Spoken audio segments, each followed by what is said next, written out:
of anyone choosing something that they're passionate about, that it can be the segue to all of your goals and aspirations. So yeah, cake for now is the catalyst to all those beautiful things.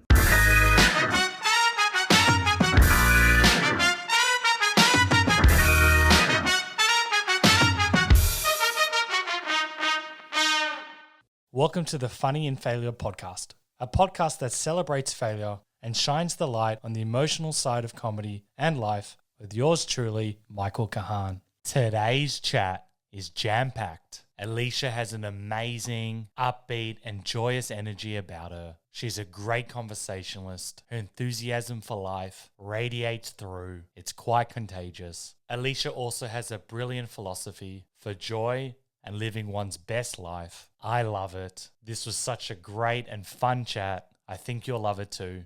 Okay, cool. Let's get into it. Alisha Henderson is a baker, creative cake content creator, and author. She's the creative force behind Sweet Bakes, a successful cake business launched in 2013. She's become a leading figure in the Australian pastry scene, known for her vibrant and innovative cakes. Alisha is also a published children's author and illustrator. In 2023, she co-founded Co.Bake Space in Melbourne, offering workshops and events. Alisha also joined the cast of Dessert Masters in 2024, aiming to edu-cake bakers everywhere with her infectious joy and creativity. Her new book, Everybody Loves Cake, is now out. In her book, Alisha brings together her very best cake recipes from classics to showstoppers. There's something for every occasion and celebration, all beautifully photographed and accompanied by Alisha's uplifting stories about people closest to her and her favorite cakes.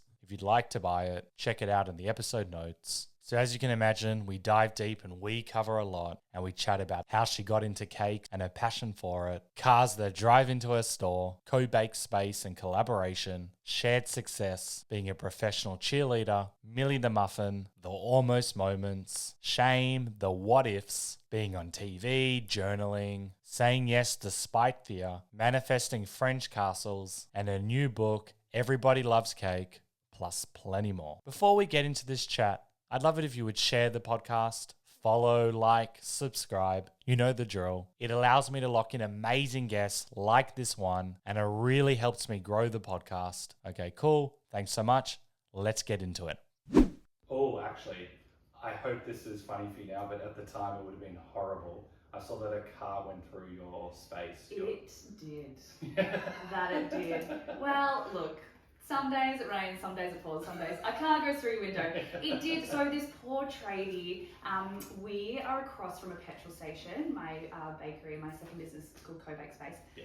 Gorgeous little events venue down on Swan Street. It looks amazing and I'll talk about it. This tradie who naturally was getting his 7 a.m. Big M across the road. That's the rule, sorry to interject. It's the rule of being a tradie, you have to have Big M. You simply must at 7 a.m. Yep. Yes, on an empty stomach, nothing says nourishment like a strawberry milk. So yeah, no, he was across the road and he didn't put his handbrake on, the poor fella, and his car rolled across 2 lanes of traffic and through our window. And did he hit other cars on the way? By some miracle, he avoided all other cars and just went straight through. We also have one of those on terrace frontages, so he went through the goalposts of that and just straight into us. So we have a neighbour upstairs who texted one of us. Also didn't even call, text and was like, that "G'day." It doesn't it? "G'day, car through the window." Wow. That was the text. So that is like a divine opposite of miracle, that it misses everything and it's like a magnet being attracted to your... Rather unlucky, one would say. But no, I guess no one was hurt. Car through the window, and then I shed a single tear when I saw it because it was a little bit like, oh my baby, and then immediately I saw the humorous side in it, and I'm like, wow. Immediately, wow. Immediately, you've got it straight to the humour. I was out the front saying it to everyone, we now offer al fresco dining. It's an open air concept kitchen. Come on now. That's quick as well. You had to, and it was right before Christmas, so I was like, well, I never normally take the sympathy route when trying to procure orders for the cake business, but I was out there waving, saying, if you want to support a local business, this is really the time to do so. Did it lead to additional sales?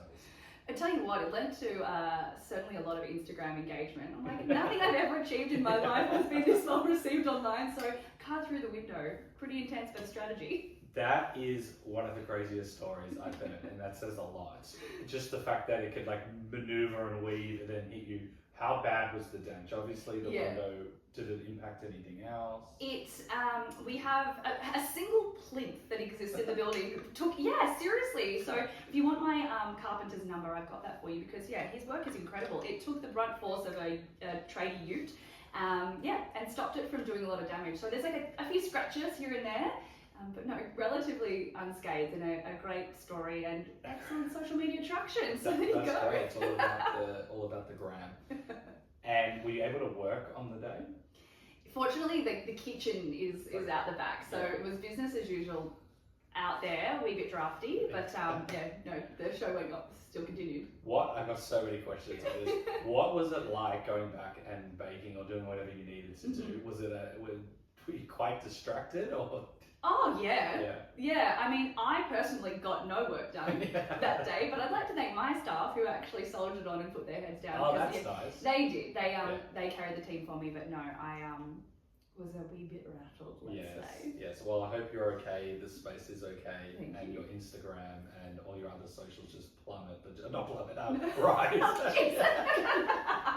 Well, I need to go back and through the dictionary. I've just walked in too. Here we go. What a start. Wish you the I hope they rise triple to 10 times fold. Thank you. We'll cap it at that. Also, this is just me. The person that texted you, that they didn't even call you like, hey, by the way, your place has been crashed. Bizarre. That's a story for another podcast. Oh, okay. Well, Shout out to Dan upstairs. The chiro clinic that I go to, and I see acupuncture we're talking before, they had a fire because I think like their laundry machine blew up somehow. Oh. And apparently there was black smoke coming out of the building. And the neighbour, so anyway, another neighbour called, the fire brigade came, saved everything but that room. And they said if it was 2 minutes later, the place would have been destroyed. And so they were relaying this story to the other neighbour. And the neighbour just goes, I thought it looked pretty bad.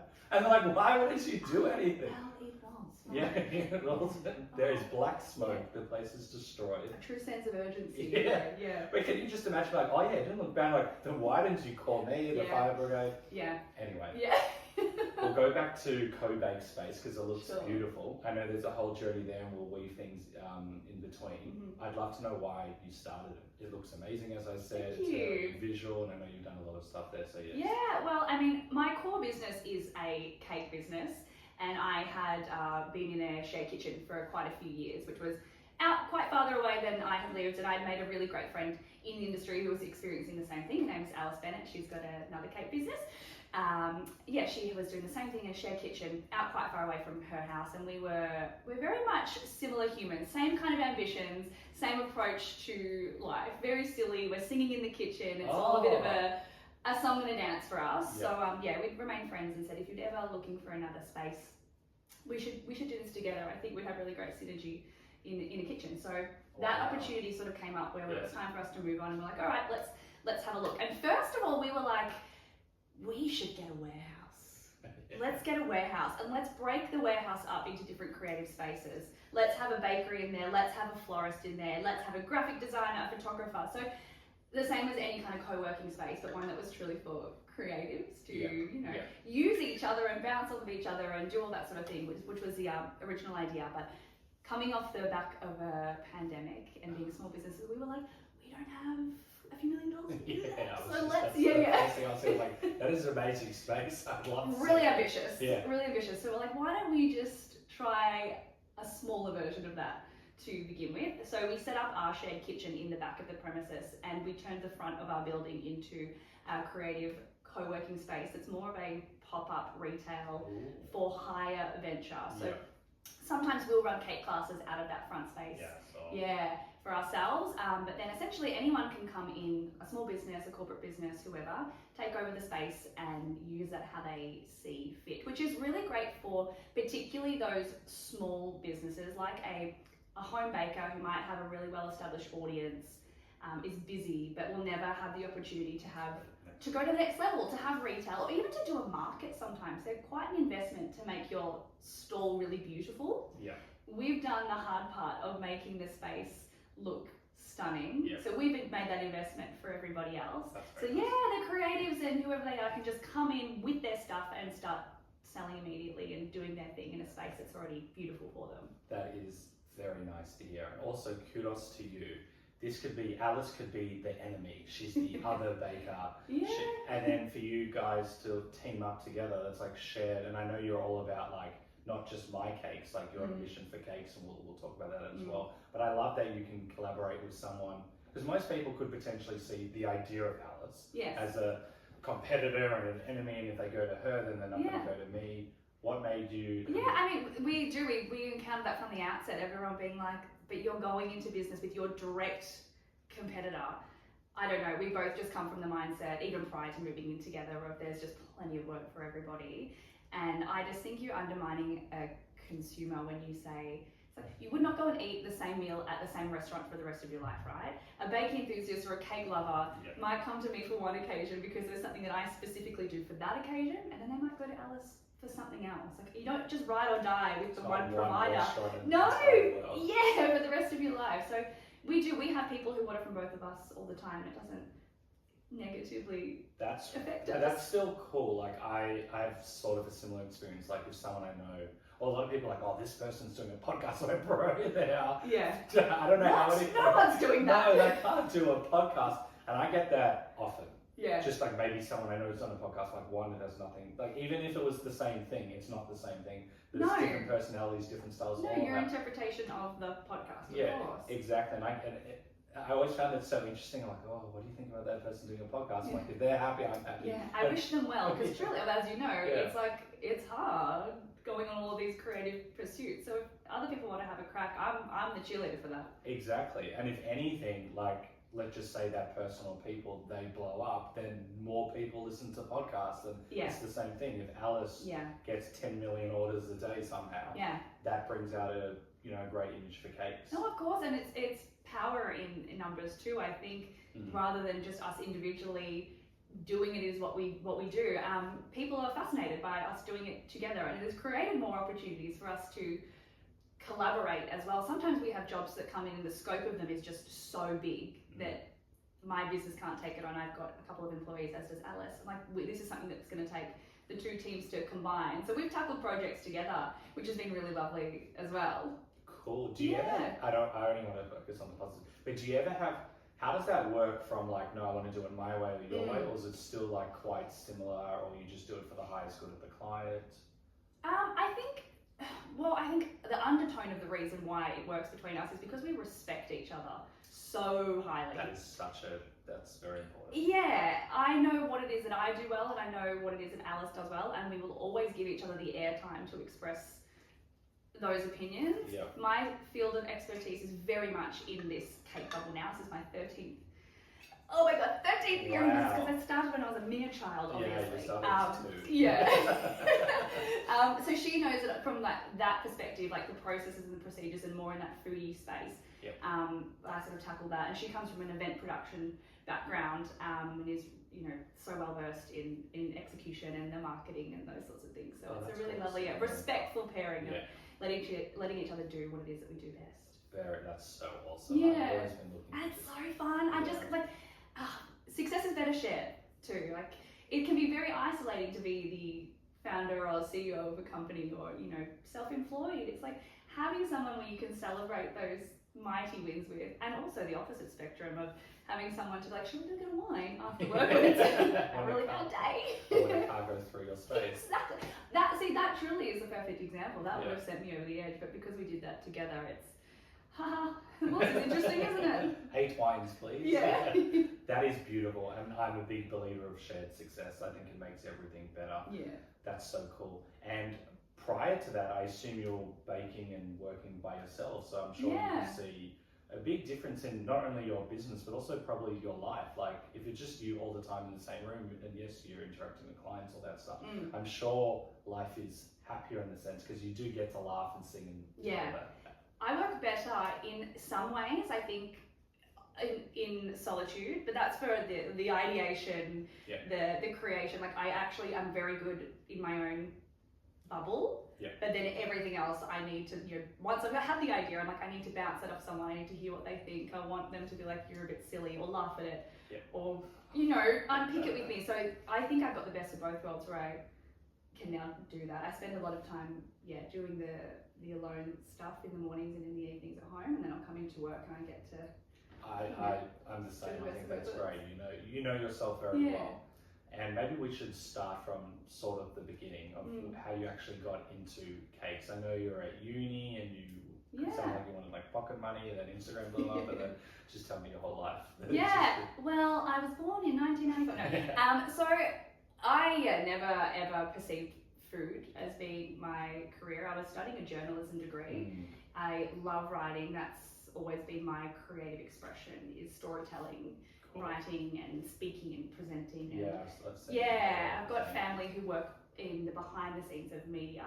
My grandfather was a television cameraman, my dad is, and now my uncle is. Oh, really? I've got family in that orbit, so that kind of media journo avenue is always where I thought I was. The camera men that I've met are like the happiest people I've ever. I've only met 3. Okay. But all of them. The odds are good. That's nice.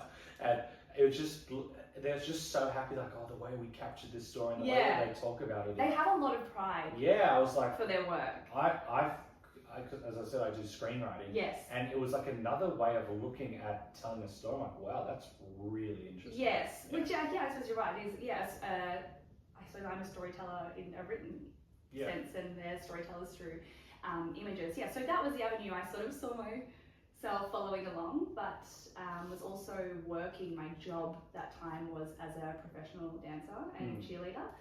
None of these things make sense, do they? And then I started baking. Well, I know I cut you off. My soon-to-be sister-in-law, she's a cheerleader. She's gone to America. Right. Oh, amazing. And to do like cheerleading through representing Australia, and like the way that she talks about and what she's learned.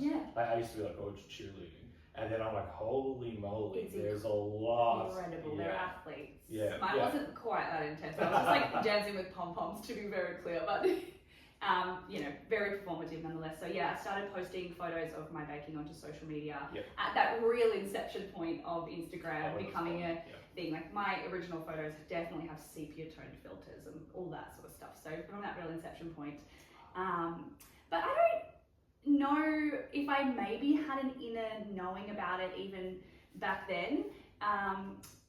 I could see the way that it was gathering attention online and people wanting to order and people being interested in the product, but also in me, even in those early stages, where I could sort of see how maybe cake will be this catalyst for all these other things that I want. Like, maybe I can host the TV show and that weaves back in the media thing, and I can write a cookbook, and then that's me expressing that avenue, and the creative performative part is the content I'm putting online. So amazing.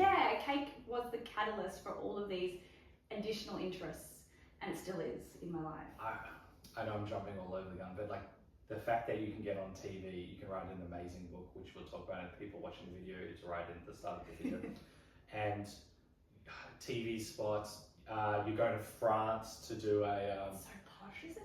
So I'll talk about that in a second. Like, all these teaching, I've forgotten something, but I'll bring it up. All these opportunities, you would have thought from simply, baking and posting at uni, that these opportunities happen. Well, I think that's the beauty of anyone choosing something that they're passionate about, that it can be the segue to all of your goals and aspirations. So cake for now is the catalyst to all those beautiful things. That's very cool. You say for now, and you're talking about the ambition of what potentially what Co.Bake Space could be. What are you thinking in the next few years?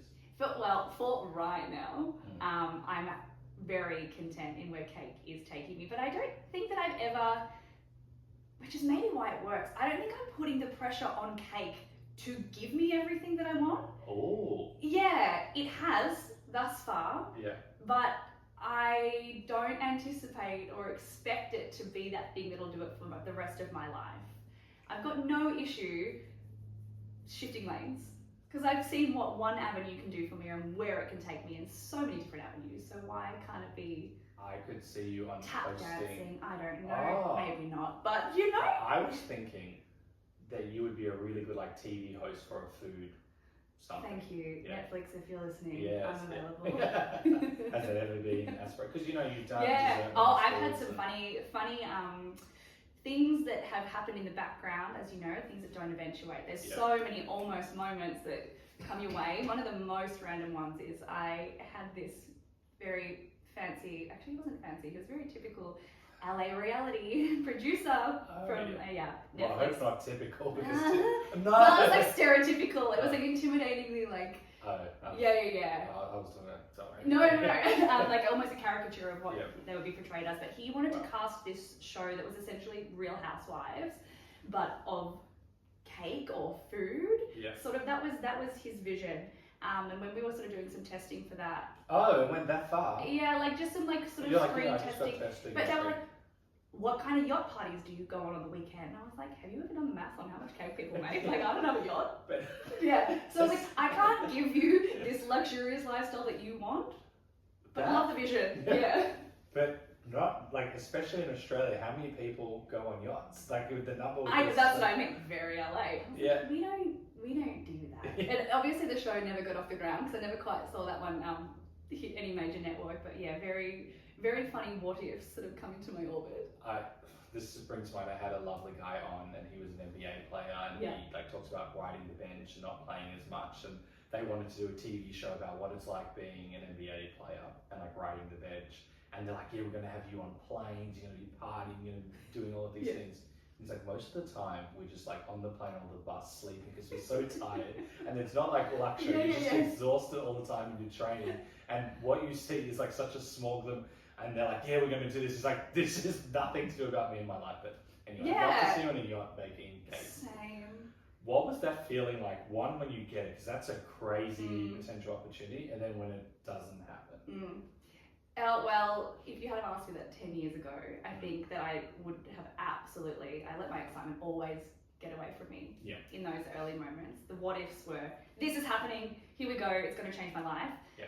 But now I'm well versed in the patience, and nothing's a done deal until nothing's a done deal. We're not celebrating, like even with something like a book. I think when I physically held it for the first time, I was like, now it's happening. You know, it's because you learn that a lot of those opportunities come your way and not many of them do actually eventuate. That's very mature.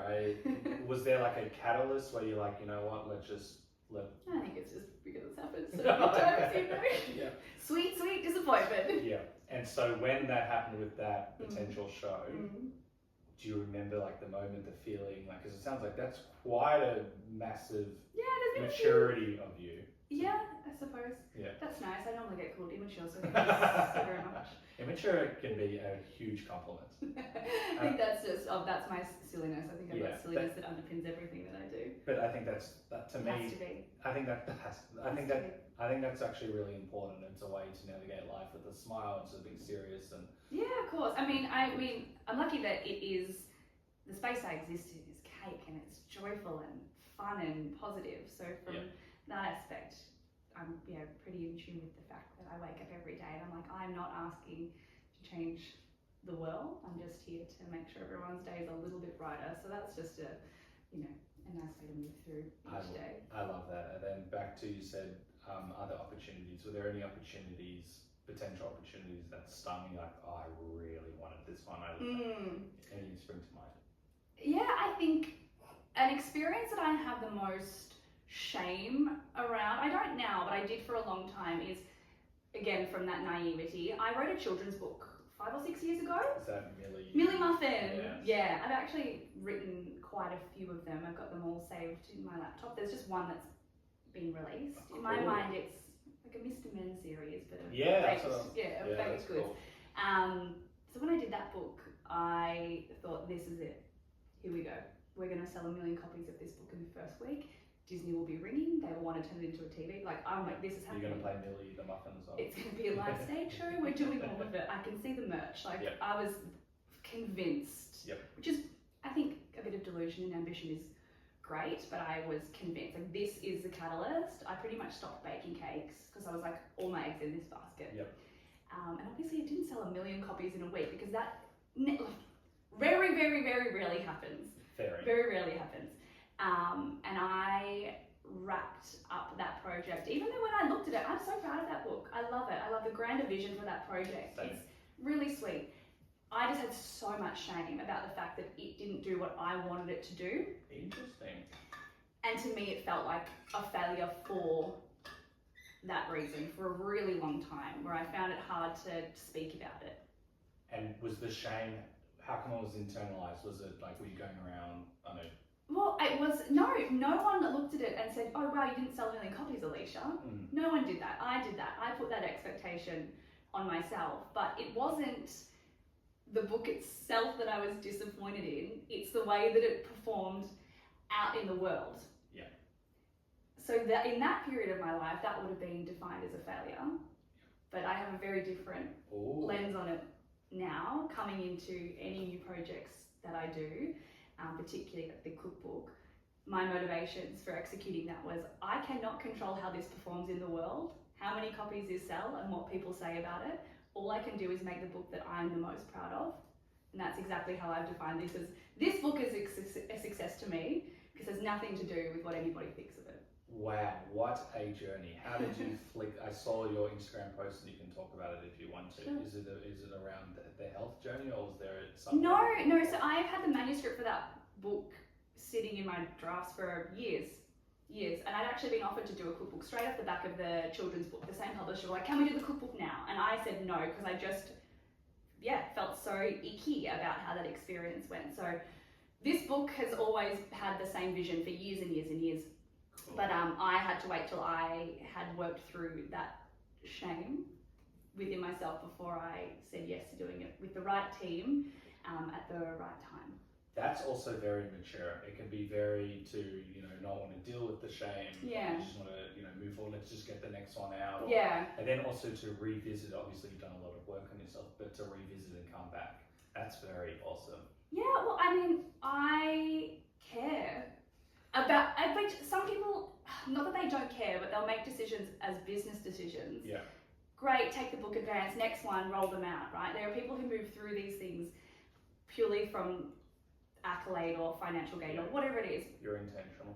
So intentional. I care so deeply about my creative project. So that's why I had to wait. But also you honoured yourself and working through that as well. Yeah, and I did. I made, this book I made for me. My family are in those pages. There's 80 recipes in there, but there's 10 essays and portraits of my mum, my dad, my brother, my grandma, my best friends. They're all in the book. And no one in the general public needs to care about that. Yep.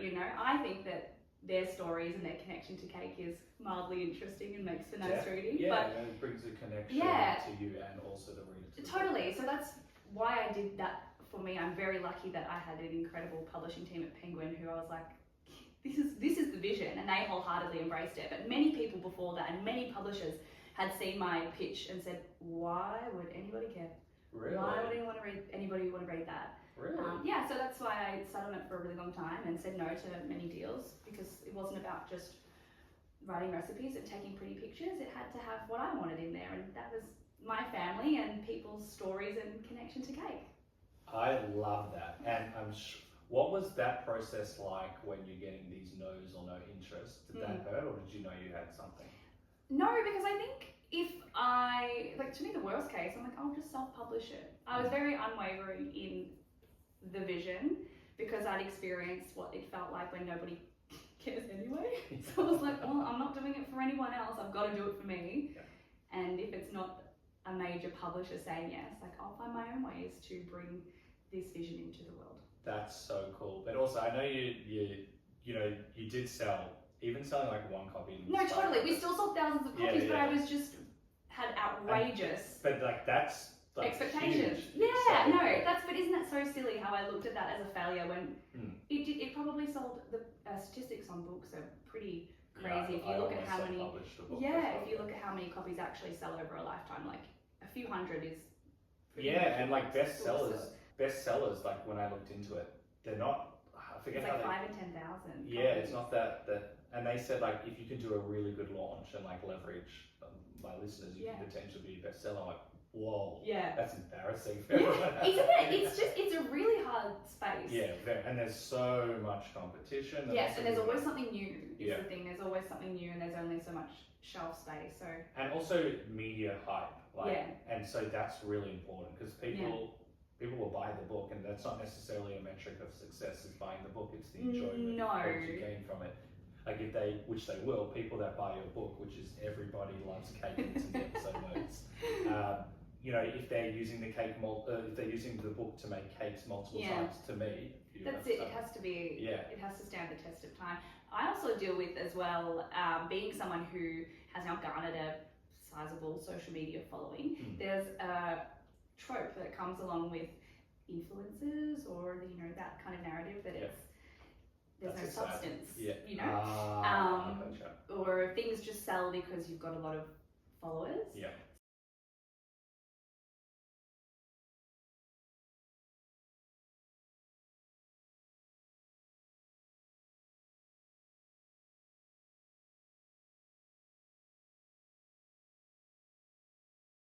And it comes across, even just like looking at the back page, and I saw some pictures as well before, like you can clearly tell a lot of thought and effort's got into it as well. And a lot of people just sell stuff, like as you said, influencers, like, hi, this is this, and they look at like the can like, yeah, that's it, it's great. But you can like see and I love it, and they don't even like wipe the sunscreen on their face. It's like, yes, it's very inauthentic. Did you ever watch The Simpsons? Yeah. Krusty's eating one of his Krusty burgers. He eats the burger and then they go cut. He's like, oh my god, yeah. someone touched my hand. I don't want to ever be that person. No Krusty burgers here, honestly. Yeah. But yeah, there's a level of additional effort I think you've got to put in to overcome that you care about narrative. And there's a journey of you growing with it as well. Yes. What was it like, going to, tying in the shame element? I'm sure you've come across many people who know that you're the author of Millie the Muffin, or know like they're like, oh, my kid loved this, or I love this. How did that feel to receive some of that? Oh, it's stunning, which is so funny that I still took so long to work through that, because the feedback on the ground level was absolutely spectacular. I used to go do these primary school visits and do the author thing and read the book, and the kids would have all these questions, and that felt so good. So good. So I mean, that obviously helped propel me forward into staying within the book space. I think if it had burnt me hard enough, I would have never wanted to author anything ever again. But no, those things, and I still hear it. There are kids who still dress up as Millie Muffin on book week. No and stuff, way. Which is so cool. Isn't that cool? It's also cool of you saying like how you felt and how you feel now, and how you're laughing and smiling. That's such a nice journey. Yeah. Wow. And from the ambition side, you mentioned that there are a few things kind of cut you off. Is there other things that you are looking to not necessarily transition, but try or do something different? I mean, always. I'm a what if girl from the minute I wake up. I think as soon as a seed of an idea is in my head, I'm like, I could do that. When I have no idea what I'm doing, I'm like, what if I did that? For anything. I don't know that there's any specifics in my brain right now, but I think I move fast and bake things. Is the same. Break things is meant to be the same, but move fast and bake things. As soon as a seed of inspiration is planted, I'm in. Don't look back. Let's go. That's great, and because a lot of people can be plagued by doubt and insecurity, which I'm sure comes up because you're human. Yeah. But like momentum creates more momentum. Yeah. You've got to keep going, and no one's watching you as much as you think they are. Yeah. So your grand failures are, that didn't quite work. No one's watching. It's very interesting, like going back to what you said about getting TV shows and all of this stuff, and how and I was very similar, how like you stopped baking because you thought this opportunity would happen. I had a TV show deal to go to LA, and I thought all my dreams. Damn LA people. Yeah. What's going on here? Mine's a dream. Might sound even worse than yours. And I like stopped writing, and I was like, oh my god, I'm going to LA. There were huge red flags. I already knew that, but I'm like, you know what? I'm going to LA because this has been on top of the podcast like my biggest dream. This is a dream. I've been writing this show. It's going to get out there, and then like it didn't come into fruition through many reasons. And I was like, oh my god, I let that get away from me. I was podcasting at the time. I had taken a small break, but I kind of just let everything go. Yeah, it was so interesting. But I'm great. Which it's harder because then you do hear those stories of people who they're like, I was down on my luck and I had $1 in my pocket and I had this one idea, and then it happened. So I'm like you gotta sometimes see where that lands you. And then what did we learn from those things, right? Unfortunately, in my life, I'm not sure if it's with you, the worst experiences have been ultimately the best experiences. Yeah. Because they set me up. I've got more resilience. I learn. Totally. Or even like a situation like that, letting it get, not only in my head, letting it get to, I've got a TV show deal, I'm going to be on Netflix. I'm going to have 5 seasons, I'm going to try and put myself, never acted before. But I can do it. I can do this. And then, it's very important. And also not to come from a cynical, it's never going to happen. And I love how you're like, no, what if? Like, how can this get done? It didn't destroy you. Do it for the plot. Thank you. Sometimes it's like, I am a get to the end of my life kind of girl, and I will never have any regrets from the things that I did do or I did try. Yeah. I'll have regrets about the stuff. I'm like, geez, I really wish I chased that or pursued that. It's what if? I love the what if. I got another what if for you. But have you always been like that? Is this like a family thing, or have you developed this, or you? Yeah. Nice. Yeah, I have. I've asked my parents about it, and they were like, oh, we just know that the things that you set your sights on, you would chase down enthusiastically, which isn't everything. I mean, I'm sure I dabbled in a few things. I'm like, not naturally gifted at that, so I'm not going to pursuing that any further. It's. I don't even think I do it from a place of ambition or proving that I can or to anyone else. I just am enthusiastic about my life. So many people have lost the joy for life, and I understand, but you allow, my voice, I got excited. You allow the excitement of life. I love that. And even just like some of the things we spoke about, you still have this enthusiasm. Totally. I grew up in a home where my dad, he's got his media job, but he was self-employed, he's freelance, so maybe absorbing that work ethic because he is an incredibly hard worker, but also doing it, if he didn't pick up the phone and make some calls or put his hand up, there's no work coming in. Yeah. So I definitely, learned from him that you need to make your own opportunities out there. No one's gonna call you. You gotta call them. That's so interesting because I used to be an accountant, and most people I know. Did you? You don't seem like an accountant. Thank you. That's the nice thing. Sorry, no offense to all accountants, we love you. Thanks for doing our books. I get that a lot. Especially from like my wife's like younger cousins, like you were an accountant, but they're not saying it as a compliment. They're saying like, you idiot, we're an accountant, and I'm like, thanks guys, thanks so much. And then I was like, I went to Monash, baby. Nice. And I'm like, I don't know how because I did not deserve. I was definitely did not get the ATAR score to get there. But there's always a way. Yeah, there's always a way. While this still springs to mind, what if? So when you were at university, talking about university. And you this idea came to you, you're like, what if? And I heard you talk about it on other podcasts where you're like, what's the worst that can happen? Not really anything. You got the love and support of your family, you'll be okay, you're still young, all of this stuff. Yes. Can you tell me more? Yeah, well, I think that people overcomplicate the way that they make decisions. Sometimes it's like, why would I do that? They think of all the limitations or the challenges. I'm like, well, at the end of the day, my worst case scenario is I'm back on my parents' couch, which that even isn't going to happen, but it really is. I think if you're not throwing your life savings away, as long as you've got some level of fallback, which is to me like a couch, that's all I need. You really should be having a crack. Hopefully, most people have friends or family or a distant cousin. I think maybe it's the judgment, public perception that is what limits people making those decisions for themselves. But like I just said before, I'm like, people aren't paying as much attention to you as you really think they are. Like, you're so in your own head every day. I think people might see you do something like, oh yeah, such and such seems to be doing that. Anyway, how's the weather, right? Yeah. It's just a passing comment about what you might be doing. So I feel very liberated from other people's opinions in that sense. I wish I had that. When I was younger, or when I first started the podcast, I was aware there were some people, and also a lot of people's judgment is more a reflection on their own insecurity or doubt that they're not, and I wish I knew Your that. own regrets. Yeah, exactly. And there were people like, oh, Michael's doing a podcast. And that's probably as far as the conversation ever went. There you go. And I'm like, why did I let that impact me? But then they're the people who, as soon as you do Well, something, well, they're like, good on you, always a big fan of you. Yeah. You know?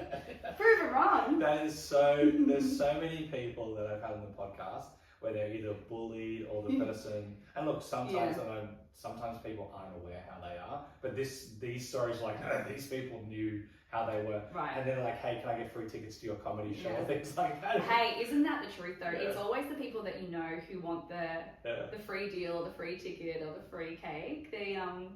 The support of strangers, to be honest. Strangers are better cheerleaders sometimes than the people closer in your orbit.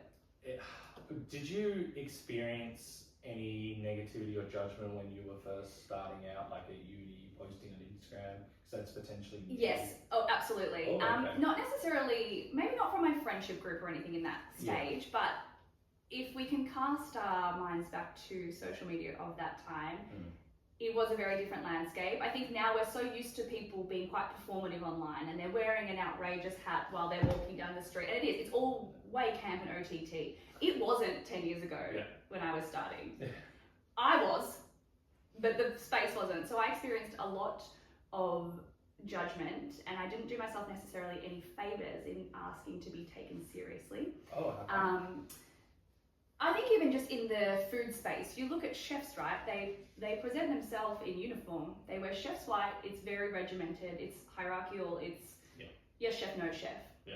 That's the structure of that space. I come in wearing a dress in the kitchen, saying I'm self-taught. Let me flounce around and make this.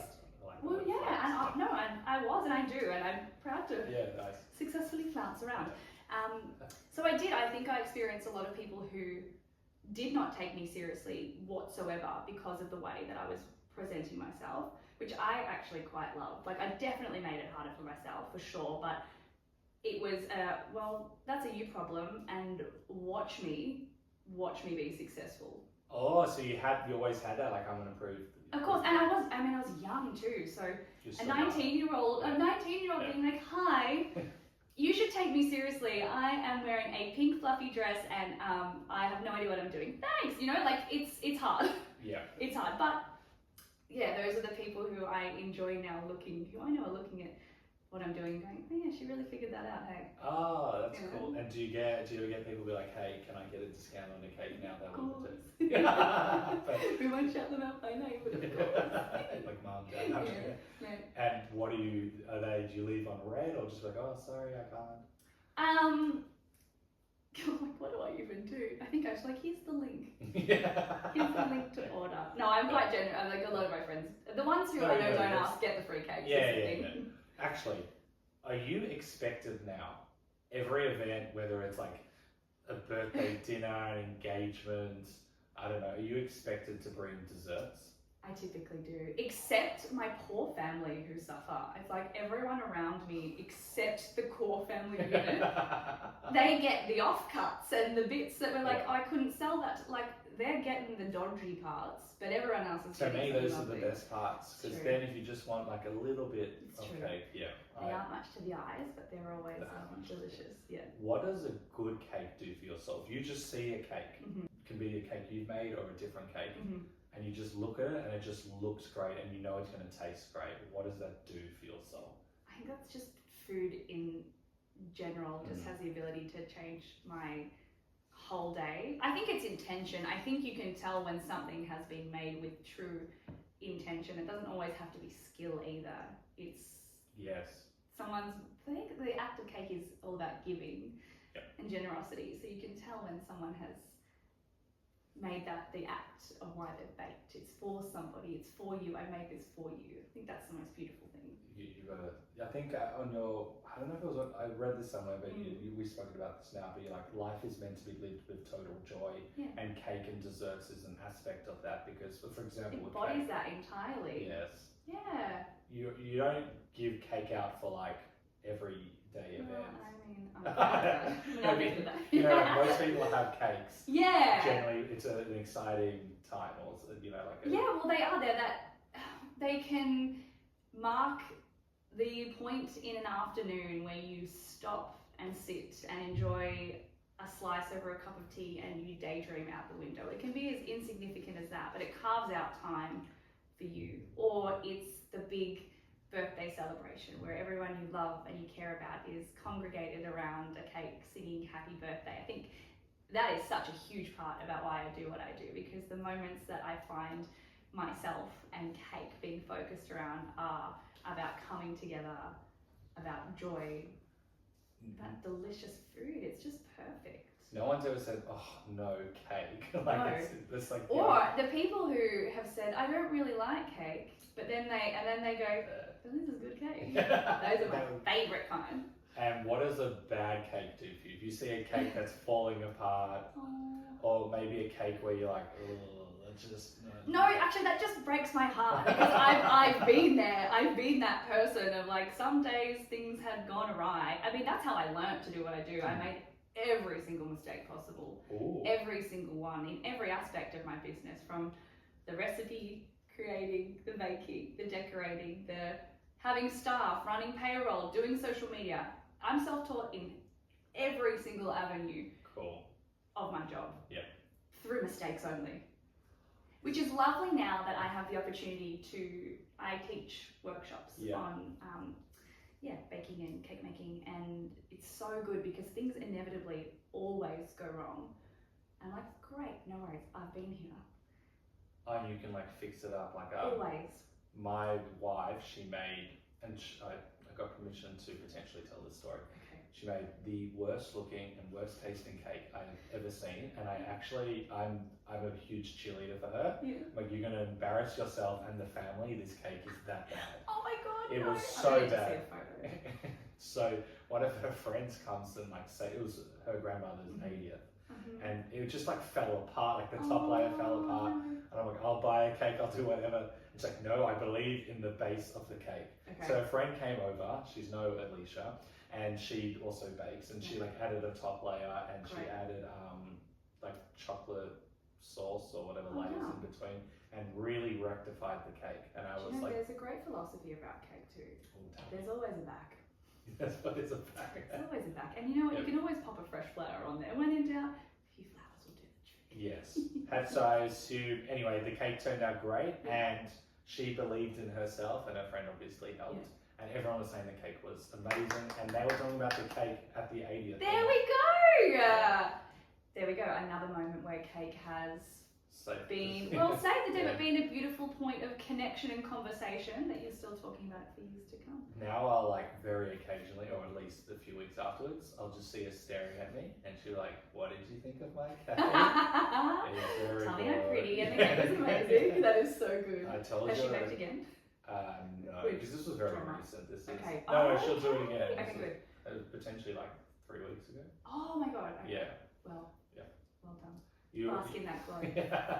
you mentioned you made every mistake in the book, Yeah. especially from the business side. I know you did like a business podcast as well, so we won't necessarily get into the ins and outs of that. But what were some of were there any mistakes you're like, oh yeah, I don't know how I'm going to be able to move forward? Because payroll in itself is very Yeah, I think it's all of those real boring ones. I'm like, I'm the creative person. That's where my skill set absolutely lies. So when it comes to the more technical, numbery side of things, I'm like, I enjoy burying my head in the sand. That is where I feel most comfortable. So, no, I suppose I persevered through.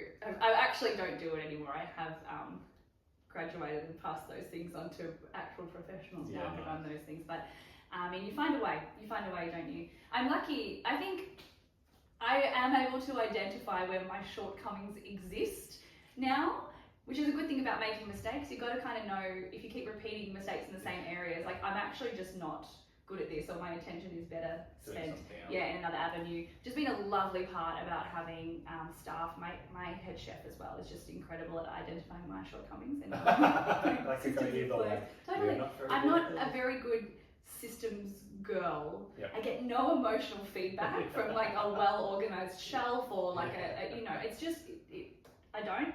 Yep. She's taking care of all of that for me. Oh, that's nice. really lovely, And really lovely. especially from the creative side, because seeing your designs that are on your website, I'll also put that in the episode notes. Like you clearly think about them, and it's probably something you like. That's probably where your number one potentially focuses on the cake space, or like what brings you the most joy.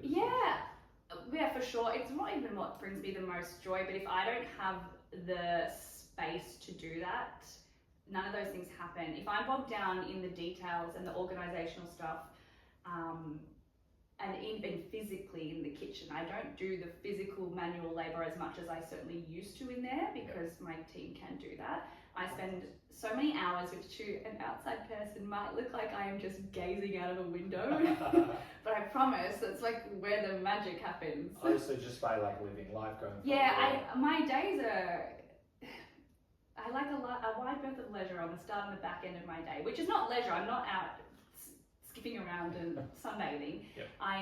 Even that is healthy. It is. So I need those moments to come back to that inner beacon of like, what do I want? What are we doing here? What do I want? What's the next creative project? So I'll wake up and I'll sit in my little sunroom, gaze out the window, do my journaling. Oh. Yeah, think about my life. Write it all down. I find that I need to write it down to have coherent thoughts, which is unfortunate for you today because you're not getting them written down. I'm certainly more coherent when I write thoughts down. So I do that in the morning, and then I'll do that on the back end of the day where I sort of reflect on everything that's gone on and whether those were in line with the direction that we're moving. So it's not work and a job as some people would perceive it to be, but for me, it's part of the process. I agree, and it's like especially what helps with podcasts, but especially screenwriting. Mm-hmm. I used to, when I first started, like 10 hours a day in a dark room, and I'm like, this is so not effective. And then going for a walk or even having dinner, and it took me years. I had to see like going for dinner was working, not in like a negative way. Like I am better at my job if I can go out and enjoy life. I'm getting more ideas. I'm not just focusing on the one thing. That's it. I think you have a limited amount of magic every day, that you can't be coming up with ideas non-stop all day, every day. Yeah. You've got to give them room to land. I agree. And I've heard you talk about this before, but you also talk about, so you do journaling and meditation and change. Can you tell me about that? I think I went through, as I think a lot of people do, you go through a real self-help phase at some point in your life, don't you? I did that, and I went really intensely into it. I was just consuming as many books as I can, meditating, like just really, really in it, to the point where I feel like I lost grip of reality at some point. I was like, you're actually turning a bit too woo-woo. But no, I think I've found systems that work for me now. With my meditations now, originally I was trying to clear my mind and find those spaces just to be in the nothingness. They don't work so well for me. I kind of go back to more visualization spaces now, or real guided meditation. Oh That's I think it's that unmedicated ADHD creative brain vibe, though, it's like there's never no thoughts in there. I can't clear my mind. That's so many layers of grime. No. So the visualization stuff I find is a really beautiful way to calm that erratic energy that I wake up with, have clearer thoughts. And I do find that sometimes through those things, even though you're not meant to be thinking of anything specific, the undertones of a really good idea. You allow them. That's where I find them, in those spaces. Oh, that's so exciting. And what led you to this? Was this something?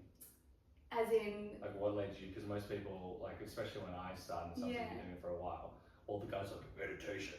What man meditates? That's ridiculous. So, like, now saying it out loud, it sounds hilarious, but like, it wasn't very. No, that's true, I suppose. I don't know. I'm always looking for ways to be a better version of myself. Do you know who led me there first? Who? Oprah Winfrey. Of course. Of course she did. She was my gateway drug over. But I think she's a good gateway drug, because she's someone who talks about bigger, broader things and being better, but she's kind of cool the way she moves about it. She's not that serious. She's like, you get a meditation. You get a meditation. You get some meditation sound. You align your chakras, You don't visualize, you stop. No, she was the one that led me there, and I've just found the ways and the methods that work for me during that time. There's a level of opting in and opting out that I think is a nice balance. You can't be too intense well, I can't be too intense with it, that's for sure. I've built a habit where I literally have meditated every day for like 10 years. Oh, congrats. That's amazing. Do you do the empty your mind, go to a pace, like where do you go? Or do you I like actually do ones? visualization, Yeah. like what I want to achieve, like long term and short term, and like try and clear, like if like something negative has happened in my life, like I've learned kind of techniques, got a lot of work to do, so I clear like negative stuff from like my body or my, because if it's in your mind, you can like let it go, whether it's like minor trauma or bigger trauma, whatever, everyone has stuff.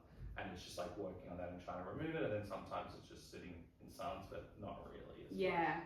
I think that's, I can certainly relate to that. I think it's like pushing away those things that you feel shame or triggered by or whatever. If you push them away, they're always still there. It's about being comfortable with those things. Yeah, like saying why they're there. Of course. Yeah, because a lot of people like say to them, say goodbye. I'm like, no, sometimes you actually want to, that it has to be safe. I think they're always there though. For me personally, those things that, whether they're professional or personal, those things are always with you. Yeah, it's about being comfortable with them. I would love to push them away. That sounds great, like but not feasible. It's not sweet under the rug and being like goodbye. That being said, I think I have cleared stuff which used to like plague me, and now I do not. I feel like it's gone from my being. Like I've understood it, and that's the topic. I look forward to that in my Alzheimer's years. Underrated joke. And this is a great trade. I'll tie this point up, and then I'm going to play a bit on it. How did you manage growing when you were at uni and you're blowing up on Instagram? And two things. How did you deal with the blowing up? And also, were you advertising that you were selling stuff, or people just asked because they saw you post? Yeah, I mean, I think the word manage is interesting because I don't know that I was managing it. I was just holding on for dear life, I think, in the startup phase. I think I did all of the traditional things, the physically showing up at things like wedding expos with my little entourage of cakes and doing all that sort of thing. So there's a bit of old school stuff going on there still. Obviously the social media things, saying yes to anything that came my way for those early years, for sure. Certainly working around the clock, like just ridiculous amount of hours, which is so funny given that was the years that my friends were all going out and turning 21 and doing all these things. I'm like, the amount of those things that I missed, I mean, isn't great, but I wouldn't have it any other way, for sure. It was where I chose to put my attention, but managing, don't know if I wasn't managing. What help did you have, or was it more like straight ahead?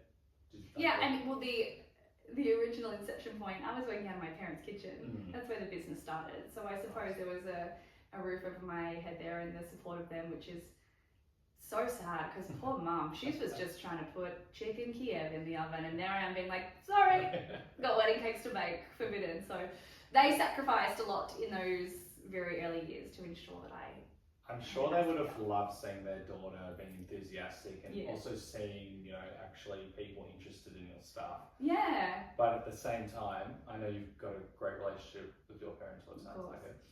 What were they like when you said, I'm going to defer journalism? Horrified.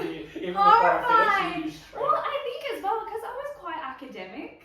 So I think your academic eldest daughter goes, I'm throwing all that behind and I'm going to bake cakes, is pretty horrifying. I think they've told me we always know you're going to be alright because you do have that ambition and that drive. I just don't think this is the avenue that they saw it all happening in, that's for sure. And maybe sometimes I look back at the decisions and I'm like, wow, I could have really applied that entrepreneurial stuff into another avenue that would have been a bit easier, right? Like I could have been in Silicon Valley right now, but no, here we are. So no, they're obviously retrospectively thrilled, and it's given us some really cool opportunities. Like I take my family on certain work opportunities that happen overseas that I get to know, be like, my grandma came to France with me last year and did all these lovely things. So I think they're thrilled. Nice. Yeah, they're thrilled. And did you ever think you get an opportunity like France? I know you've traveled the world. How? Well, yes, because like I said, I spend a lot of time visualizing, manifesting, writing down what I want in life. One of my really obscure goals is I want to own a chateau in France. right? Like that's just Can like. I please visit it when you get? Please. I would love. That's the to. whole point of it, though. This beautiful hub that people can come and go from, and I can renovate to my heart's content. That's the dream. But so I've been writing that in my journal for years. I want to find this avenue to make that step more of a reality. Yeah.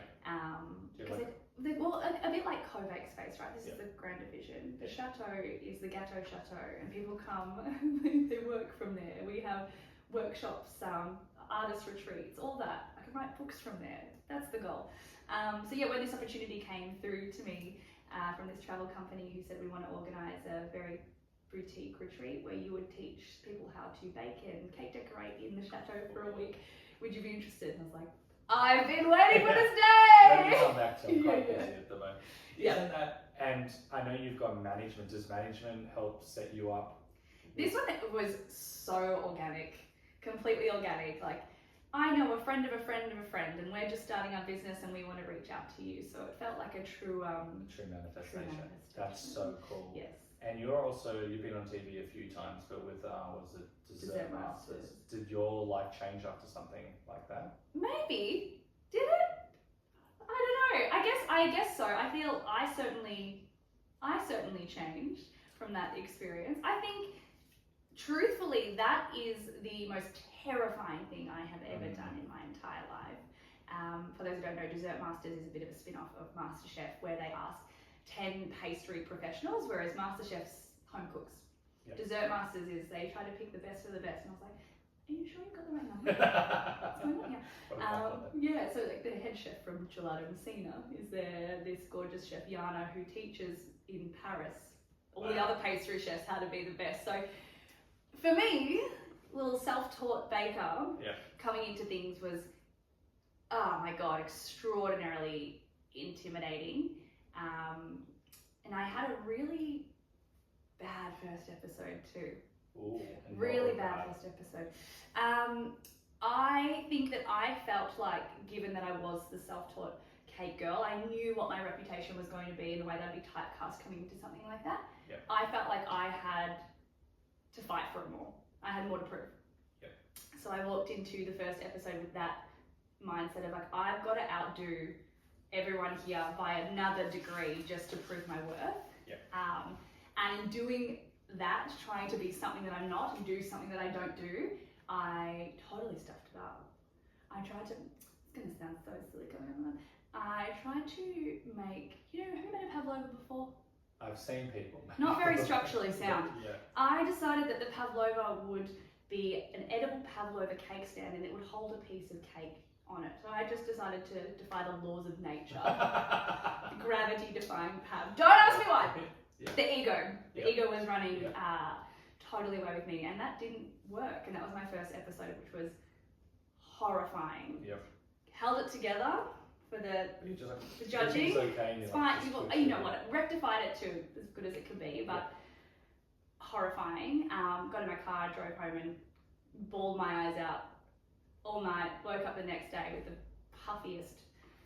Oh, it was not good. Puffiest days of my eyes, but I made the decision after that first episode. I was like, you only embarrassed yourself because you tried to be something that you weren't in there. You tried to betray what it is that you know how to do and went in there with ego, and that's why it all went wrong. And you got that awareness that quickly. Yeah. Wow. Nice. Well, I didn't sleep, so I had 50 hours to think about it.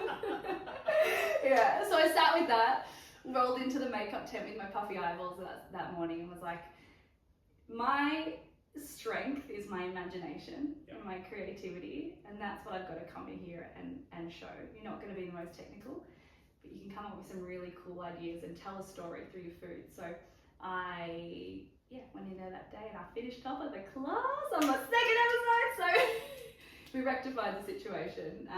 But it was a incredible experience for my growth as a chef. That quickly. For sure. And can you see now that you belong? Yeah, I was hated waiting for that first episode to come out. I was like, I just gotta wait for that one to come out, and then once that's done, I'll feel good. But no, I was extremely proud of myself for saying yes to an experience like that to begin with when I wasn't out of my depth. Yeah. And then you've embraced it. Yeah. That's crazy Yeah. self-awareness. And no, sorry. No, I got it. Sometimes you got to do things for the underrepresented too. I was like, I'm going in there for all of the cake makers who do find it hard to be respected, who are self-taught but are amazing at what they do.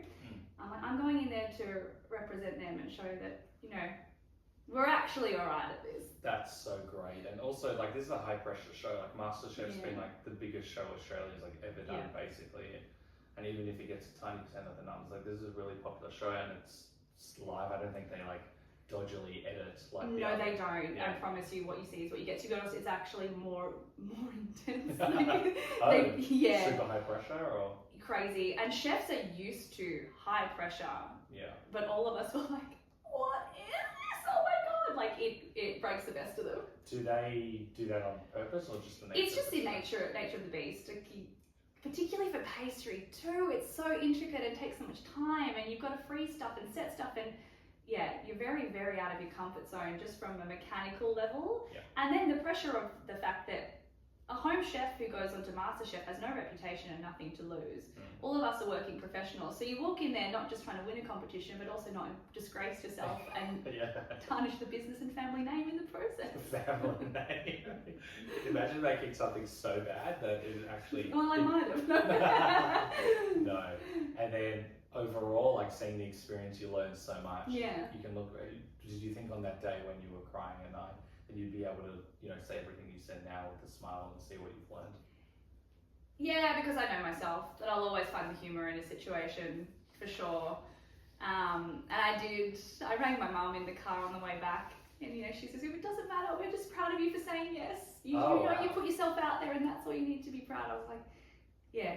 You have a good family. I've got a great family. That is awesome. Yeah. And also, while this springs fun with Everybody Loves Cake, I've got actually a few quotes, and we'll see how we go, of yours. Oh God, what have I said? You referenced a few like dictators in history. No, I'm joking. So the creation of this book has been the greatest joy I've experienced in my professional career. Can you tell me? I know we were talking about it before. That quote is amazing. Yeah, because it is. I made it for me. I think as a byproduct, it's resonated with people who relate to my story or the love of cake or the connection to cake. But that is why it is my pride and joy, because I've actually asked not to be told what it's selling either, because I don't want any of that to affect my opinion of how I feel about Love it. Yeah. You'll see when billions of copies. Yeah, I'm like, if there's anything I need to know, any prize money, you can let me know then. Like, no. That's so awesome. It looks great. It's in the episode notes below. And you can go as deep as you want to just see how you go. I also found another quote. I love good quotes. But this was, I think you had a really tight deadline as well going on. A lot happened in your life and get it how you want. But you said, when so much felt in shambles, cake and this book kept me moving forward. Yeah. Wonderful quotes. I know a lot has happened, but isn't that cool that you can look back at this book and see that it helped you through a tough time, and it's also an amazing book. Thank you. Yeah, it was. I had a bit of a rough trot over Christmas Eve the previous year to writing this, that I was stuck to the couch I wasn't able to lift anything for 3 months, all these sorts of things. So I was very much on my pink velvet couch staring out windows and needed something desperately to cling to. And fortunately for me, I had, prior to being rushed into a hospital on Christmas Eve, just signed a book contract that had a very tight deadline. So this was able to be my beacon of hope through that recovery process, because I imagine you're like this. I don't know if you're very good at, like, when you're sick and you're like, I don't do lazy that well, you know? It's like, I gotta do this, or I gotta let it out somewhere, or someone telling you, sit down. I'm like, no, never. So having a project that, even though I had to sit down, I could at least be working through, was a really beautiful thing. And it just reinforced how much I love to write. I think that's where I found the true joy again. I mean, I get to write during my days, but not a 400-page book so often where you really get to say what you want to say. So that process really validated again for me just how much I love writing, and that's where I think I've experienced true flow state. Ooh. I think I do to a degree when I'm decorating cakes, or there's some level of the process that I find quite cathartic there, but like true flow state where, you know, when the pen moves and you're just along for the ride, that is writing this book for me. But huge credit to you, and one, there's clearly a theme in your life that when things potentially aren't going amazingly well, and I'm saying that lightly, most people, me included, we could be like, I'm not doing anything, we can feel sorry for ourselves. I'm sure you had moments of that, but you actually were really productive. And that's so rare. It's also a nice hyper-focus sometimes. True, but I'm sure you're still feeling your emotions just stuck in bed. That's a reminder. Yeah. But to allow yourself to get into flow state when you're going through what was probably the hardest thing in your life, also mentally and physically, and you allowed yourself to get into flow state, that is remarkable. I don't even know that I allowed myself to. You can block things, but yeah, it happened. But I suppose I carved out the time for it to happen. Like, this was the only thing that I did from the moment I woke up till the time I went to bed, because I didn't want to do anything else. I'd wake up and I'd sit there on my laptop, and my fingers were typing at this pace I couldn't keep up with. I will say I do work better when I sort of like batch work, in a sense. I can't focus on too many creative endeavors at once. Yeah, I don't like having divided attention, but rarely do you get the opportunity to just put, you know, all the energy into, which is how I perceive it. It was, I got physically forced to sit on that couch, because if I wasn't physically forced, there's no way I would have. So that, whatever, the powers that be, the universe, I'm a bit woo-woo, so if you haven't gathered. I was actually meant to go to the Philippines when I was meant to be writing this book, right? I was just going on a holiday. I'm like, I'll write it on the beach lounge, it'll be fine, like, we'll get there. I don't know if the universe was like, we're actually going to make you have emergency surgery and force your body down. No, it happened just the day before I was meant to go. But I'm like, that's how I'm perceiving it, in that positive lens of, well, that would have been the only way I would have been physically forced to stay down if something that chaotic happened to me, which it did. But as a result, I had the opportunity to lock in and let this book come to fruition. That is so nice. And now, how are you feeling overall? You know, you got the book out, you went through an experience. Like, let's do it again! Sans the emergency surgery! Very rare outlook. That's amazing.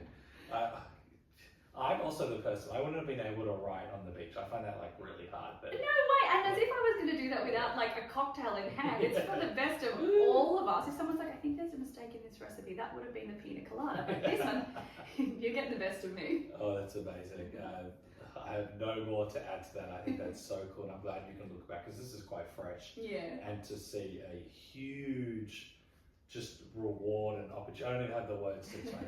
Everyone, I've said it again, check it out in the episode notes. You're good to me, thanks. I think what we'll do now to wrap up the podcast is to do a rapid fire segment. Okay. I don't know if I actually pre-prepared one, which me and my wife went over because we found this hilarious. Okay, great.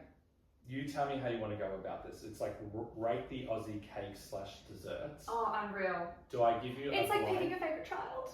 Do I give you a blind rank, or do I tell you what they are, then you rank them out of 6? Am I scoring them? Yeah. No, it just what's the this or that. Or oh, this it's like 1 to 6. 1 being like the best, and 6 being the worst of the list. What do you prefer? I think I need to see them because I'll forget. Okay, fair enough. The 4, because a lot of our Oh, did you already rate them? No. Oh. Because a lot of our listeners are not Australian. We can give them an education too. Yeah, I feel like you could do this better than me. So the first option is Freddo cakes. Iconic. Yeah, what are your... We'll just get Freddo cakes. I have had... Okay, so Freddo cake is a pre-packaged ice cream cake with tiny little Freddo frogs, chocolate frogs, scattered through with a lovely assortment of coloured sprinkles. Very well said. The Aussie mud cakes at Coles or Woolworths. So there's a cake you don't like. No, time and place. Yeah. Time and place. What's the time like? Being absolutely hammered in your taste buds so well. Yes. Or something? When you're down on your last dime. Okay, so we don't like that one. And how would you explain that? Just like literally mud? No, I think this is when the perfect way to describe this cake is when nostalgia counts for a lot for your taste buds. That's what the old Coles mud cake does. Coles mud cake is a packet mix mud cake with a thin glazed packet icing that tastes like preservatives, but nice nostalgic ones. Okay, I like that you say it like that. And now we're on to more the Aussie desserts. Fairy bread. Unreal. Oh, okay. Top tier. Okay. So for our US listeners, I had a US housemate, and she was introduced to the concept of fairy bread, which is a piece of white bread, the worst kind you can find, squishy white bread, butter, and liberally doused in hundreds and thousands of sprinkles. I introduced this American friend to this one, and I caught her in the middle of the night one night eating fairy bread. I was like, oh, sorry, I forgot to mention, this is like a party food, not a dinner food, not an all the time snack. I'm glad that you're a fan. Okay, I'm not sure if I saw it on your website, but I'm talking about the Lamingtons at Woolworths and Coles. I believe it at that. Oh, I'm giving them thumbs down. But a good country Aussie bakery Lamington, unreal. I'm talking about the absolute shit. They're too dry. Oh, they're so. I mean, they can be amazing. Are you trying to get a Coles and Woolies sponsorship? So No, I just the opposite. No way. Okay, Tim Tams. Great. Even better when slurped through a hot cup of tea for a Tim Tam slam. I used to do it with milk. Oh, nice. Milk cold. is so much It's better. so good when it melts and then you've got 1 second to eat it. Okay, I'm disgusting. I've never revealed this. This is the most vulnerable Yeah, I'm ever going to be. I put if I have ice cream, I like smash up the Tim Tams or like crunch on it and then leave it in the ice cream, but they have to be frozen. I love frozen Tim Tams in my frozen ice cream. Yeah. I would love a sponsorship from Tim Tams actually. This was great until we... And the classic Anzac biscuits at the shops. Great, but also dunkable. Nothing's better than a freshly baked Anzac biscuits, which are golden syrup and rolled oats, and that beautiful smell when they come out of the oven. They make the whole house perfumed. But I think the ones from the supermarket, they require a dunking because they're quite brittle. Yes, they're not great. So Freddo cakes, Aussie mud cakes, fairy bread, Lamingtons, Tim Tams, Anzac biscuits. What's the bottom? Oh my god. We're getting controversial here. Yeah. I feel like I could be persecuted for this, but I think it's going to have to be the mud cake. Oh, I don't love them either. Okay, we got that at number 6. Great. 1, 2, 3, 4, bottom. 5, 6. Then we're going to go store-bought Lamington. Yep. Then Anzac. Well, I would have had Anzac lower. I don't like it, but... Okay, and then we're going to put... There's Freddo cake left, fairy bread, and Tim Tams. Oh my god, actually, I love you all. Tim Tam, fairy bread, Freddo cake. So Freddo cake's number 1. Freddo cake's number 1. Okay. I love a Freddo cake. We can get a My sponsorship. family, if you want to get me a birthday cake, I'd love a Freddo cake, please.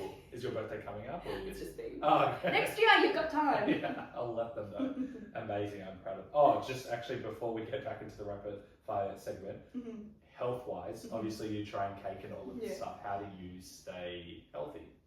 I think the good thing about sometimes kitchen work is you are on your feet all day, so the guilt factor of eating all the cake. I'm a very active person. I'm at the moment I'm into boxing and reformer, and I actually used to teach fitness classes. I do a lot of random side quests. Do you know what a Versa climber is? No. There was this studio in South Yarra. It's basically a torture device. Picture instead of riding on a bike, you're upright and you're kind of climbing a wall like this. So you're physically climbing like up on a vertical bike, and then there was music and strobe lights and full on cardio. I have one of those in my garage now, so I'm And do you do it with the strobe lights and the music? Haven't hooked the garage up to do that yet, but my partner's an electrician, so there's still time. That's amazing. Okay, we'll go to the rapid fire segment. Okay. We've answered probably most of these, but do you have a philosophy on life you follow? Life is short, eat the cake. That's the theme of the podcast. What's your favourite thing to do when you're not working? Going antique shopping. Yeah, that's my favourite thing to do. And what type of antiques? I mean, it's specifically 18th century French antiques that my so there's a real... Yes, obviously I'm procuring for my future chateau, you see. Okay, that's amazing. And I also saw, I don't know if you know this is public, but you're getting married in France as well. So, so that's... Yes, it's a bit of a theme. It says it always making steps towards that bigger goal. So that's not this year, it's next year. 2027. I saw the invitation. Yeah, I can't wait to see that. Yeah. Right, it's actually on Google. Is it? Yeah. Oh Is it? Yeah, that's Oh why. my god, I'm gonna have to fix How that. did you think I That found is so Do you funny. think like I asked your friend? Or Maybe. something? It's like you really research. Yeah. No, it's all Anyway, good. that will be private to before this Okay. That's why I said that. That's That's hilarious. so funny. I Actually, you know what? you Everyone should've come. called- Come on down. You should have called me out because that's probably going a bit too far in the No, research. that is hilarious. Honestly, it's so on theme though, because we're meant to be having 55 to 60 people, but I just keep being like, but you all should come. Yeah. How great would it be? There'll always if be we people were that all do. just there. We got married a year and a little bit ago. Congrats. And then we actually, because we wanted, I think we had between our families, we invited like 350 to the engagement. Wow. And we're like, because we're going to cut half of you. And we Yeah. actually had like a hard cut. Yeah. Because it's so hard with family. It's MySpace top friends all over again. It's hardcore. Oh yeah. Yeah. I haven't thought about that in a while. Yeah. So you're always going to have people. I'll be on the. So I've been a standby at one wedding, and I might be a standby for a second wedding where I'm friendly with them, but not like close enough. Yeah. So Yeah. I'll be happily be standby yes, okay, great. at your Great. wedding. If you want that cut out, I could do that. But what is your biggest pet peeve? Oh, it's very un-Australian of me. I hate thongs, as in flip-flops. Just in general. I'm like, hang on, what are you wearing? You're wearing sneakers. I think flip-flops in public, banned. Banned. House shoe only. Sorry. They're not even comfortable to wear. They're, as my Scottish grandma would say, they're rotten. That's a great accent. Can you speak French, by the way? That means No, yes. well, Anyone actually, who does do you know- decide that long can speak French. No. We're actually Excellent. going to start French school next week to get a wee bit better. That is. Before we head on over. So we don't get ripped off! No, just a little bit. Do you have any French family? No, Or is I've it got something Scottish family. Oh, Which interesting. they actually they speak French very well because they roll their R's, so that'll help. I did French at school. I can't speak. a So word. did I. But I'm like, don't make me do it. No, I can't. There'll be angry natives writing into your podcast if I try to do my French. But what I didn't realize, is that the accent is actually factored into your score. If you speak English, for example, and you're doing an oral presentation, they don't care about your accent. In French, it's actually very important. Yeah. I always found that because my accent was horrible. Right. I could. Which is so silly though, because you feel like you're putting on a persona Yeah, when you have to do the accent. I know. Well, I mean, they might mark you like that, but one of my friends lives in Paris. She's Australian. She said, no, they actually love it when you sound Australian. She's like, I have found people have been like, you sound so Aussie when you're speaking French. I don't even That's remember good. what drink is anymore. Past. Sorry? A drink? How to drink? What's the I can't remember. Yeah, okay, it's been that long. I remember I watched Avatar. This is just completely derailing the. I did exchange in France and I watched it, and they had there's another tense that we don't have. It's like a written only tense. You don't speak it out. Okay, I could be very wrong. And I was watching Avatar, which is pretty easy storyline. I had no idea what was going on. I was like, what the hell is that language? Because it was like a written. It was almost like the Latin. Yeah. They've got different forms. I'm like, I don't have no idea what's going on in this movie. Is this in the new one? This was the first one that came out. Okay. Yeah, I'm showing my age. No, I love Avatar. I need to go watch it. Oh, I just saw it. Okay, great. What do you think? Okay. I didn't love number 2 because number 2 was like a worse version of number 1. I So. cried in that one. Okay, so then it's the right movie for you. Everyone see it and sponsor me Avatar. Okay, back to the rapid fire segment. Do you have any mentors or people in the space that you look up to? Or role models, or just someone Do you know, this is so boring of me. I think it's when people say who are your celebrity idols and who are your role models. I actually don't have any, but I am now seeking seeking one. I don't know. I don't think I have either. I don't mean this in a way where I'm like, I'm inspired by myself. Obviously, I'm inspired by other people around me, but I don't look at other people and try to map the way that they're doing things. Yeah. That's their way of doing things. I ask myself, how do I want to go about this? I will say though, something that moves me is seeing anyone achieve their goals. Same. That just absolutely puts a pep in my step. Oh, I love that. You're a very inspiring person. If money wasn't a factor, what would you be doing differently, if at all? Besides the chateau. Besides the chateau. I shouldn't have limited it, but I know it would be the chateau. I think if I didn't have to work, I think I would see myself on a global tour of just eating, just eating around the world. That's how I travel anyway. Food is the beacon for me to experience all corners of the globe, or walking down winding streets and down a back alley. It's because I know there's a restaurant or a bakery or whatever down there. So if I had nothing that was limiting me, that's how I'd spend each day, seeking out unusual and interesting dining experiences around the world. Great answer, and I'm going to ruin it by saying, what is the worst flavour you've seen on cake? I was like, is it something I've made? The worst flavour. Yes. Okay. This actually came up on my TikTok, which I've seen. So people put tomatoes and peanut butter on toast. Have you heard about this combination? I hate tomatoes. It is a thing. Well, peanut butter and tomatoes is like a toast combination. I saw someone do this as a cake combo. So it was like a peanut cake with like a tomatoey jammy centre. I'm like, no. We can leave that one on TikTok. No, that's... Yeah, you won't find that recipe in the book, I promise. What is your favourite flavour cake? I know No, I mean, it changes every day, but the one that I always come back to, and the cake that my mum actually makes for me each year, it's a peach and brown sugar cake. It's really, really humble. It's super delicious. It comes together in a food processor. It's just cinnamony, crunchy brown sugar on top and big chunks of delicious peach. So I would like that. We can switch. You can get the French. I promise it's an easy one too. You can do that one. There you go. I'll hide it for you. Okay. We'll do Freddo and brown sugar. We'll do a swap. We'll switch. I don't know if you know, what area did you grow up in?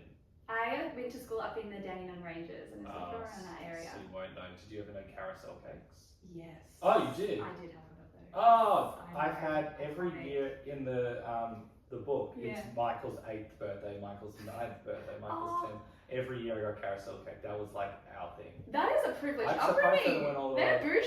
bougie. It was like a thing. Yeah. Yeah. That's a joyful childhood. Yes. I had it all, and then we've been bringing it back for I think for our engagement they got it. Cool. For my 300th episode, my wife organised a cake. That is so nice. It's my second favourite cake. Oh, there you go. I love the one. I always was fascinated when they do the mini ice cream cones on the top of the carousel cakes. That was my favourite. I love the marble crunch. But anyway, we're not advertising other cakes here. We're Hey, it's a win for cake. Yeah. Any advice you want to give to people who want to try something different on you, but perhaps a bit fearful of doing so? Yeah, I mean, I think we've sort of had undertones of that through this conversation of, I think rather than looking at, why should I do that, you should look at the why not. Why not? Very well said. Before I ask people how they can follow you and keep up to date with you, what is one question I should have asked you? You should have asked me? Yeah. We have been yapping quite a bit, haven't we? We've covered a lot. It's been great. Oh, I think we've had a really good chat. I think you've done a great job. I think you need a lot. Oh, thank you. Well, everyone clap. I hope you're listening to that. I appreciate it. I appreciate it. Before we go, how can people follow you? I know we've said the book, everything, just all be in the episode notes. Yeah. They can follow me on all social media platforms. If you type in Sweet Bakes or my name, Alisha Henderson, I'm across Instagram and TikTok. And then we have a website. If you want to order cakes, it's sweetbakes.com.au. And you also mentioned you do teaching. Is that also through? Yeah, I mean, all of those things are always listed on social media or on the website. We are going to announce a big calendar of cake classes at Co.Bake Space this year.